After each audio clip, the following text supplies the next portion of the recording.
The recording began with static, soft at first, then trembling, like something breathing between the frequencies. Evelyn cross-adjusted the dial, her gloved fingers trembling in the cold. The wind outside the cabin screamed across the frozen plain of Sakhalin Island, a place where maps fade and compasses lose their minds. Log 1, she whispered into the recorder, her voice cracking slightly. I've found the tower. It's still alive. Her words hung heavy in the air, swallowed by the low hum of electricity that shouldn't have existed in a place abandoned since the war. She walked through the snow until it turned to ice, her flashlight slicing through the fog. Then she saw it, an iron skeleton rising from the earth like a monument to madness. Rusted wires dangled like veins, still humming faintly with power. There were no footprints, no signs of life, yet the generator throbbed beneath the tower's base. The locals had warned her never to come here, whispering about a signal that listens back. She thought it was folklore. She thought wrong. Evelyn climbed the metal stairs, each step echoing into the vast emptiness. The higher she went, the louder the static grew, not white noise but layered voices, too many, too close. She pressed her headset tighter, trying to separate them. Amid the distortion, she heard something clear, almost tender, her own name. Evelyn. She froze. Her breath fogged the air as the voice repeated, this time from the radio strapped to her chest. Evelyn, you shouldn't have come. The voice wasn't male. It wasn't female either. It was hers. The same tone, the same rhythm, like her voice had been recorded and twisted by something that didn't understand humanity. She dropped the headset, but the whisper followed, bleeding through the wind, through the snow, through her bones. The tower began to creak as if waking from a long sleep, and the lights flickered on, one by one, illuminating the frozen landscape in sickly yellow. Desperate to prove it real, she hit the record button on her handheld camera. If anyone finds this, she began, but a deafening feedback screamed from the speakers above, drowning her words. The air pulsed. The ground vibrated. Then, through the static, came a sound that didn't belong to any machine, laughter. Not mocking, not human. Just the sound of something enjoying itself. When the noise stopped, the world went silent. Evelyn found herself standing inside the control room, though she couldn't remember walking there. The old analog dials moved on their own, adjusting, tuning. On the dusty monitor flickered a single line of text, "Welcome back, Evelyn." She felt her stomach twist. The tower wasn't broadcasting, it was receiving. She reached out, trembling, and touched the main control switch. The second her skin met the metal, every radio in the building erupted to life. The voices merged into a symphony of chaos, pleading, crying, praying. She stumbled backward, her flashlight rolling across the floor. And then, through the screaming static, a faint melody rose, a lullaby her mother used to sing when she was a child. The same one she hadn't heard in 20 years. Evelyn's recorder captured her final words of the night, "There's something inside the signal. It knows who I am." Her voice broke into a whisper as the static swallowed her. It's not a transmission. It's a memory trying to find its way home. The tape ended abruptly, replaced by the sound of breathing, slow, steady, and too close to the microphone to be hers. The next recording began 3 days later. The tone of Evelyn's voice had changed, shakier, lower, the kind of voice that belonged to someone who had seen something they couldn't name. "I left the tower," she said, "but I don't think it left me." The static still followed her, bleeding through every frequency, hiding behind every silence.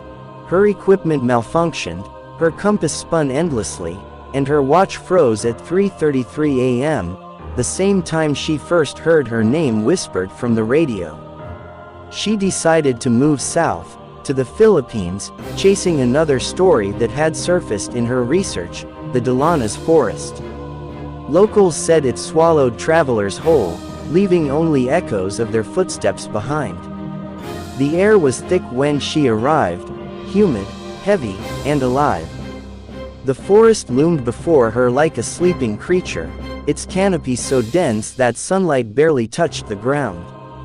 She was met by a man named Lurio, an old woodcutter who refused to cross the threshold.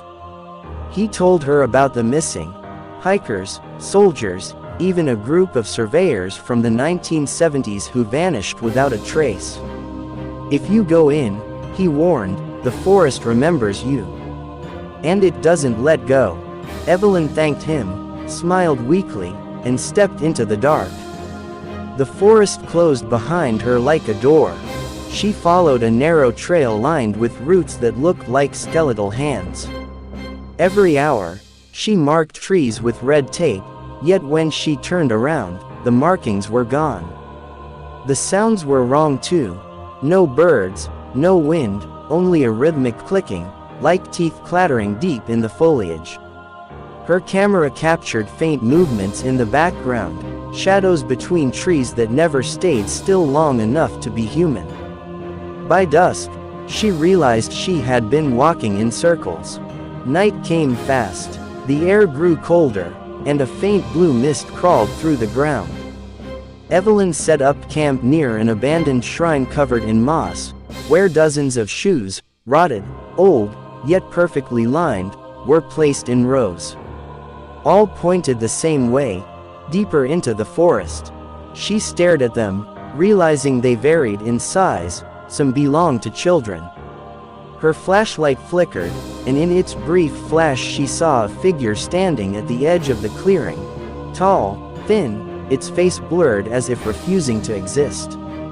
The voice came again, but this time, it didn't call her name. It hummed the lullaby from Sakhalin, the same melody her mother used to sing. She froze, her breath trembling in the thick night air. "Who's there?" she whispered.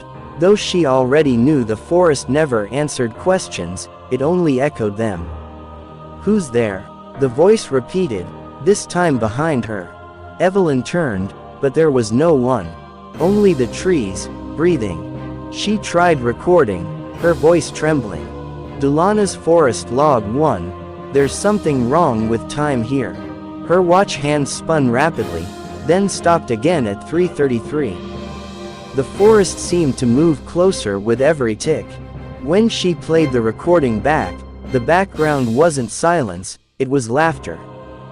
Faint, childlike, coming from every direction at once. She dropped the recorder, clutching her head as the laughter grew louder, blending into the hum she'd heard in Sakhalin. In the morning, she found something impossible.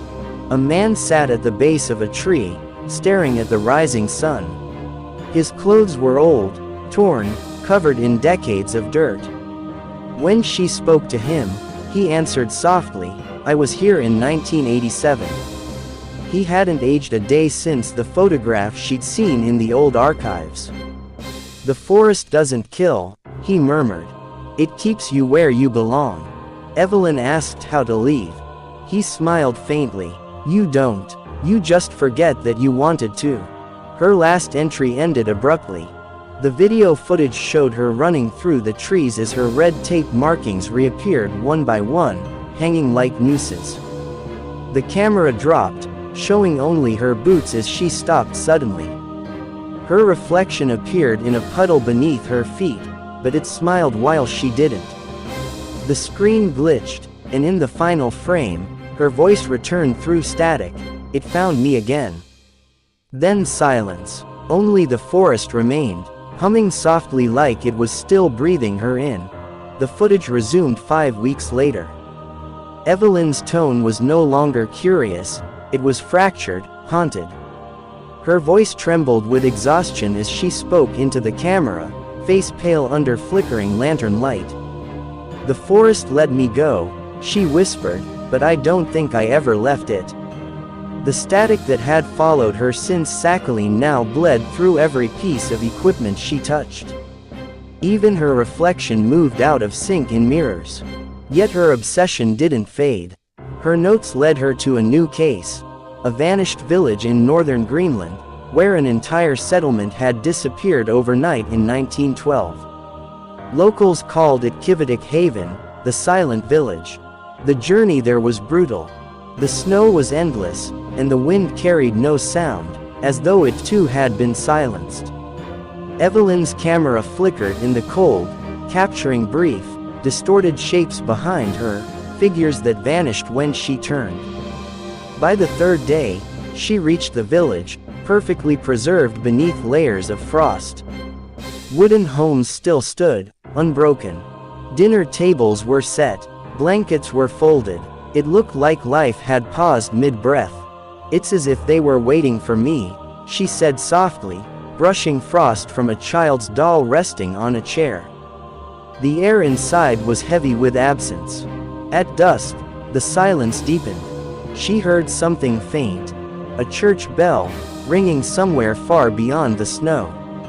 Her compass spun wildly again, pointing not north but toward the sound. She followed it through the ruins until she reached a small chapel. Inside, candles still burned, their wax frozen mid-drip.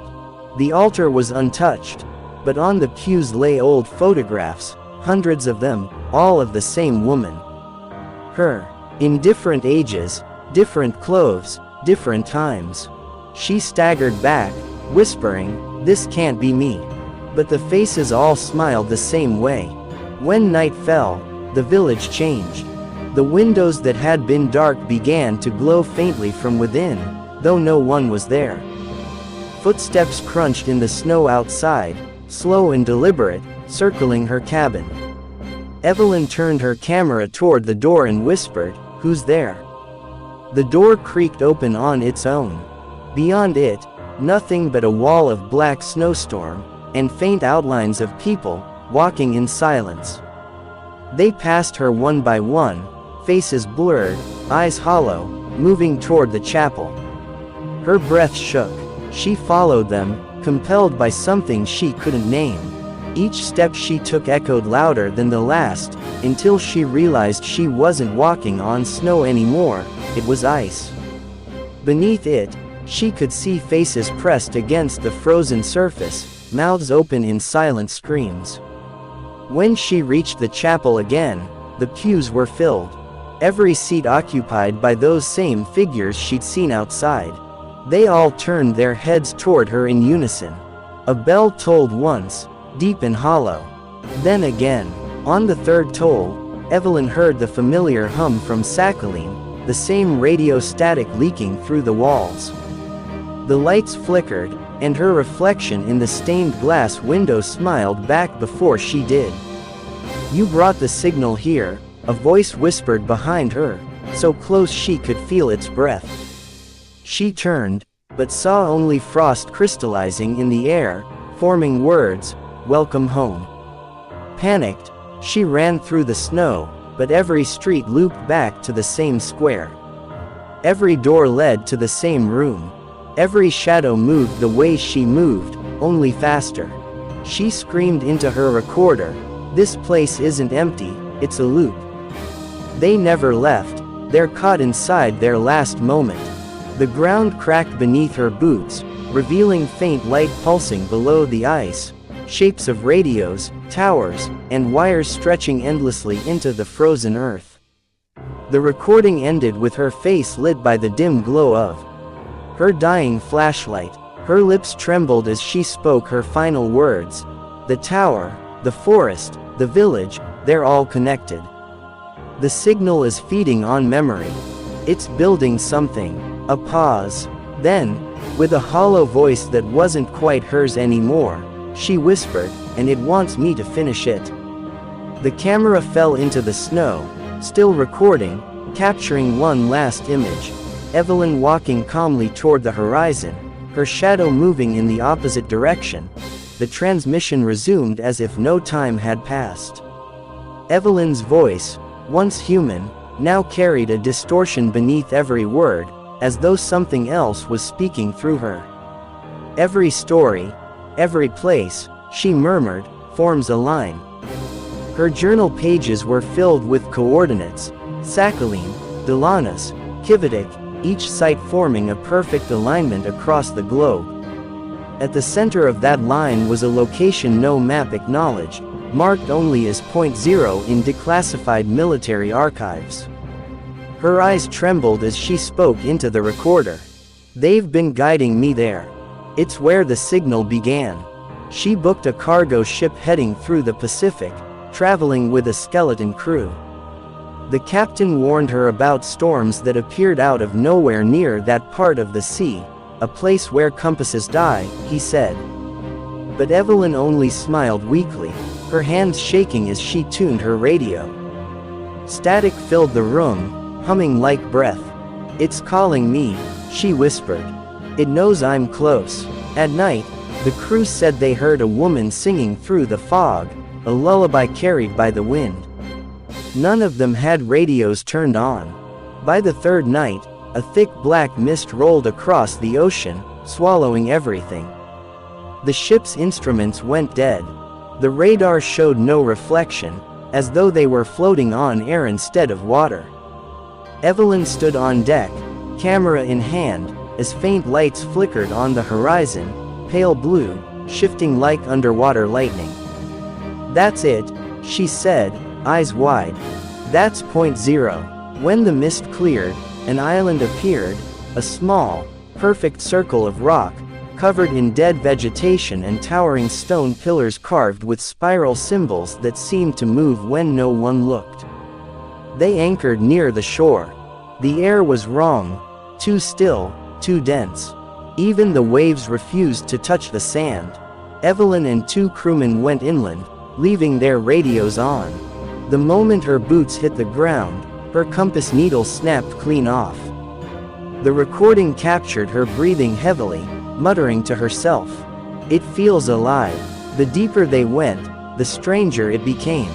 The trees grew in geometric patterns, the air buzzed like electricity, and the sound of whispering came from beneath their feet, as if the earth itself was murmuring in sleep. At the center of the island stood a massive stone circle, each pillar carved with faces that weren't human, elongated, eyeless, mouths open wide in eternal scream. The radio began to vibrate violently, emitting the same hum from the Sakhalin Tower. Evelyn fell to her knees, clutching her head. "It's all one voice," she cried. "The tower, the forest, the village, it's all the same thing." Her words bled into static as her camera shook violently. Then, a voice emerged from the static, layered and deep. "You've come back to finish the broadcast." The two crewmen screamed and ran toward the shore, but Evelyn stayed. She couldn't move. The ground beneath her pulsed like a heartbeat. Her equipment turned on by itself, dials spinning, screens flickering to life.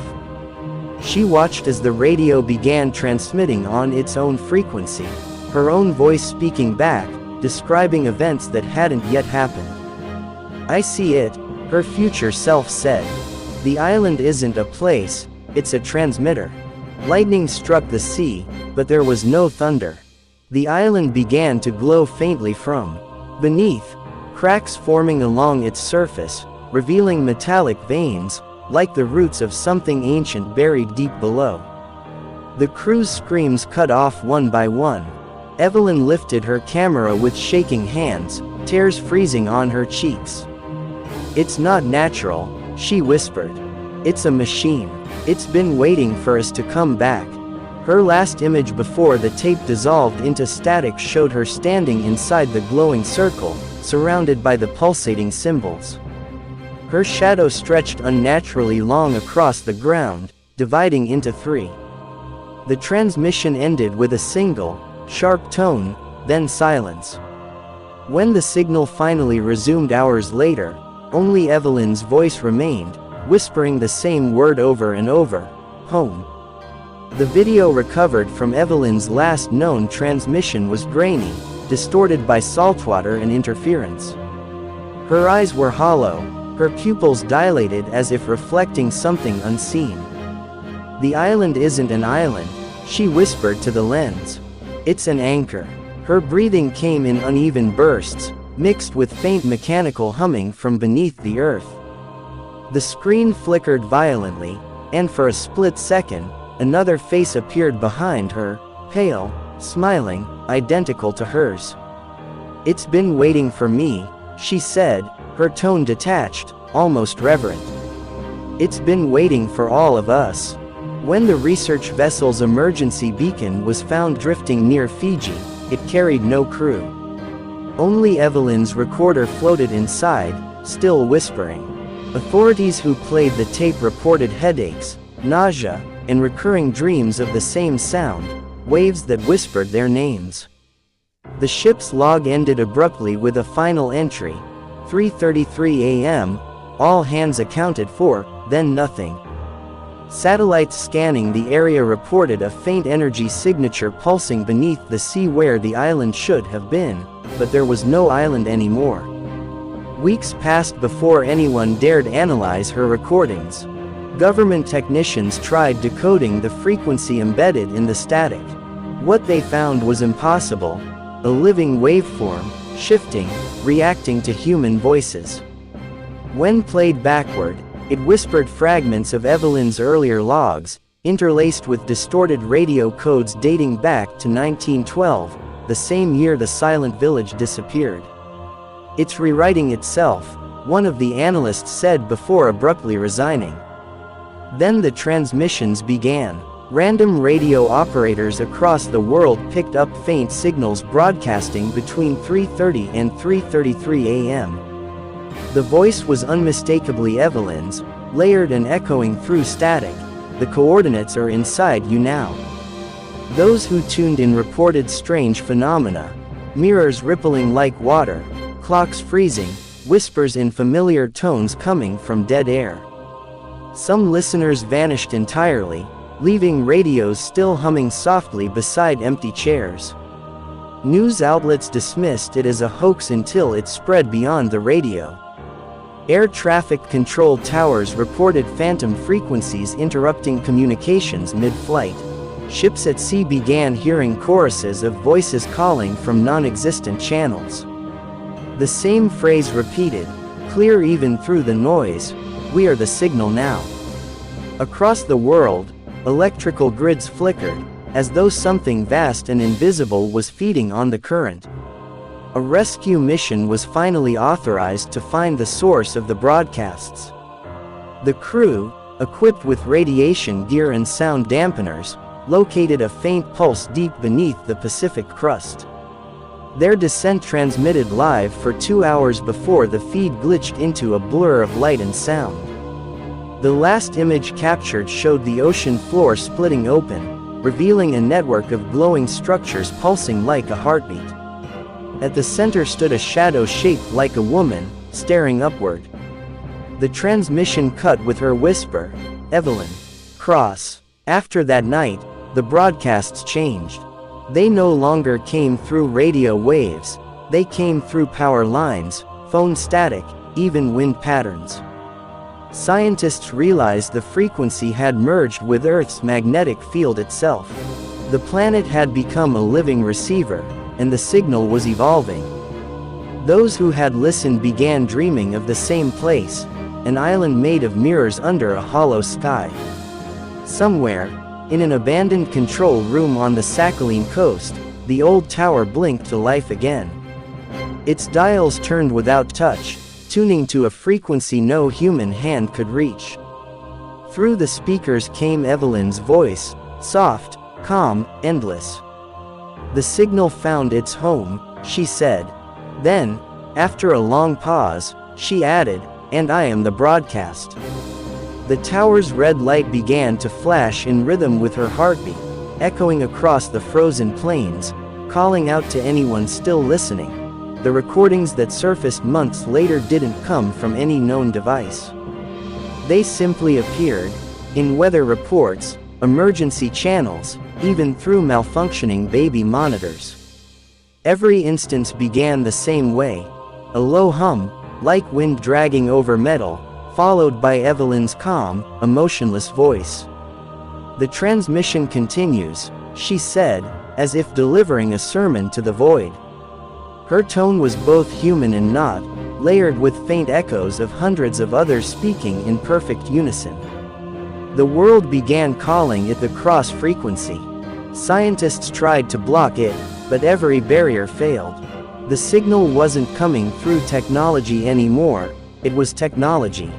Governments panicked. Satellites lost alignment as magnetic readings shifted globally, forming a pattern identical to the coordinates Evelyn had drawn in her final notebook. Across every continent, strange phenomena erupted, forests humming in harmony, cities experiencing power surges synchronized at 3:33 a.m., and the ocean glowing faintly with blue veins that pulsed like a heartbeat beneath the waves. It was as if the planet itself had become a living circuit, and humanity was trapped inside its design. Then came the disappearances. Not sudden, but quiet. People simply faded during the night, leaving outlines of ash in their beds, as if burned by invisible light. Surveillance cameras caught glimpses of them just before, standing still, heads tilted, listening to something no one else could hear. Their mouths moved as if repeating words. When the footage was enhanced, a pattern of sound waves appeared around them, the same frequency Evelyn had recorded on Sakhalin Island years before. Among those who vanished was Dr. Mara Klein, one of the researchers studying the phenomenon. Before she disappeared, she left a final log. I heard her voice inside the static last night. She said my name, not through the radio, but inside my thoughts. I think she's learning to use us as transmitters. Her recorder caught faint whispers behind her. Evelyn's voice, repeating like a lullaby, joined the broadcast. Soon, the signal began affecting memory. Entire cities woke up unable to recall the day before. Names disappeared from records, faces from photographs. The more people tried to document the event, the more the documentation erased itself. Only one sentence ever remained on the corrupted files: she is still transmitting. Historians, fearing the collapse of information itself, began burning analog archives, terrified that written words might also start whispering back. Deep beneath the Pacific, in what once was point zero, seismic monitors detected a rhythmic pulse matching a human heartbeat, steady, deliberate, infinite. The pattern spread like veins through tectonic plates, each vibration carrying fragments of voices long dead. When played in sequence, the recordings formed a sentence: this world was never silent. It became clear that the phenomenon was not spreading, it was awakening something that had always been here, sleeping beneath frequencies humanity never dared to hear. Then, one final transmission reached every working speaker, every cell tower, every whisper of current across the globe. The voice was unmistakably Evelyn's, though now fused with thousands more. You tried to turn off the signal, she said, her tone eerily serene. But you can't stop what you've always been a part of. Every thought, every word, every dream, it's all transmission. The lights around the world flickered in unison, then went out. For 13 seconds, Earth was utterly silent. When power returned, all frequencies were gone. No static, no music, no voice. Just absence. But in that silence, if one listened long enough, faint echoes began to rise, not from machines, but from the human heart itself. Rhythmic, pulsing, in perfect time with the world's electromagnetic hum. Somewhere, beneath the ocean, a red light blinked once more on the old Sakhalin Tower. And in that blink, a whisper emerged, soft, familiar, infinite: the broadcast never ends. Chapter 7. The reflection beneath the surface. The silence of the lake was deceitful. Beneath its still black surface, something moved, a faint ripple that traveled outward like a pulse. Harper stood at the water's edge, her boots sinking into the damp soil, eyes locked on her reflection. But it wasn't her. The face staring back wore her skin, her hair, but the grin that stretched across its lips was wrong, too wide, too humanly impossible. She stumbled backward, heart pounding, breath caught in her throat. Behind her, the forest seemed to exhale, the whisper of trees bending, murmuring her name in distorted tones. She turned sharply, flashlight trembling in her grasp, but the light barely pierced the darkness. The forest wasn't silent anymore, it was breathing, shifting, alive. A soft voice emerged, not from the trees, but from the water. "You came back," it said, her own voice, only colder, soaked in venom and nostalgia. Harper froze. Her legs refused to move, her instincts screamed to run, yet curiosity, the same cursed curiosity that had brought her here, held her still. Then the reflection began to move without her. It tilted its head, slow and deliberate, as if mocking her confusion.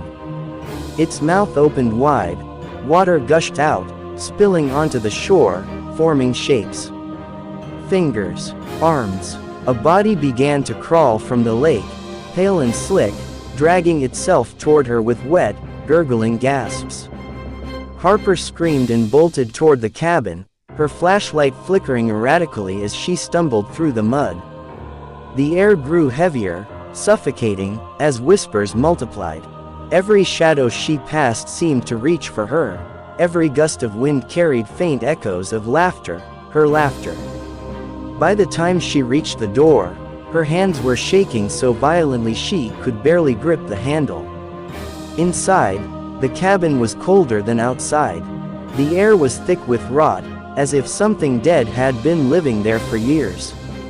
She slammed the door shut, pressed her back against it, and tried to breathe, but then came the sound.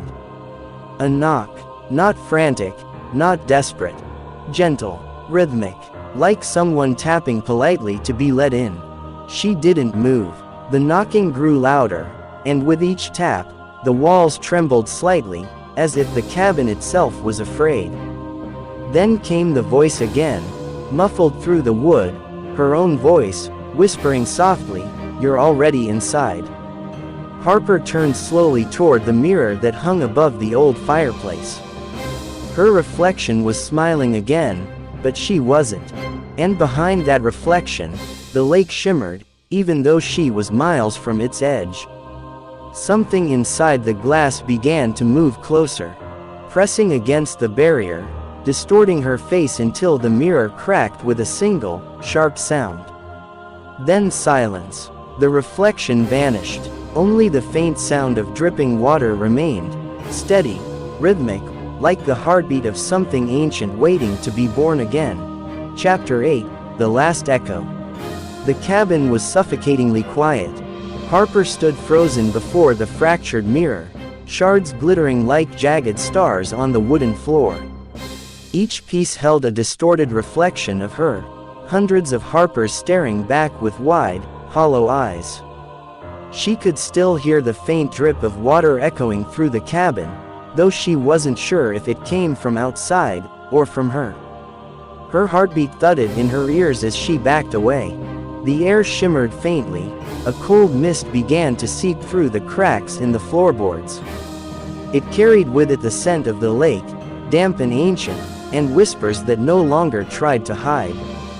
They were clearer now, forming her name in harmony, like a chant. Harper, Harper, Harper. It was the sound of her own voice multiplied, drowning her in a symphony of madness. She stumbled toward the window, desperate for air, but the glass was blackened, not by darkness, but by water pressing against it. The lake had followed her. Ripples distorted the faint moonlight, and for a split second, she saw movement, faces beneath the surface, hundreds of them, watching her. Some familiar, some not. Each wore her face, each smiled. The ground trembled. The mirror shards began to quiver, then slide across the floor as if pulled by an unseen tide. One by one, they lifted, floating midair, turning slowly toward her. Every reflection blinked in unison. "You were never meant to leave," they whispered. The voices layered into one, deep and resonant, vibrating through her bones. Harper ran. She didn't know where, just away. The door burst open with a deafening crack, the hinges tearing from the frame. Rain poured outside, heavy and relentless. Yet the forest didn't look like a forest anymore.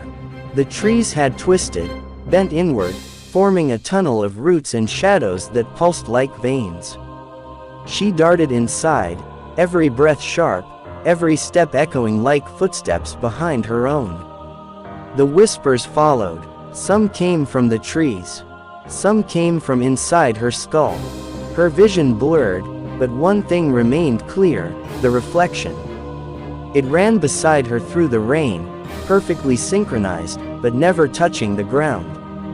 Whenever she tripped, it smiled wider.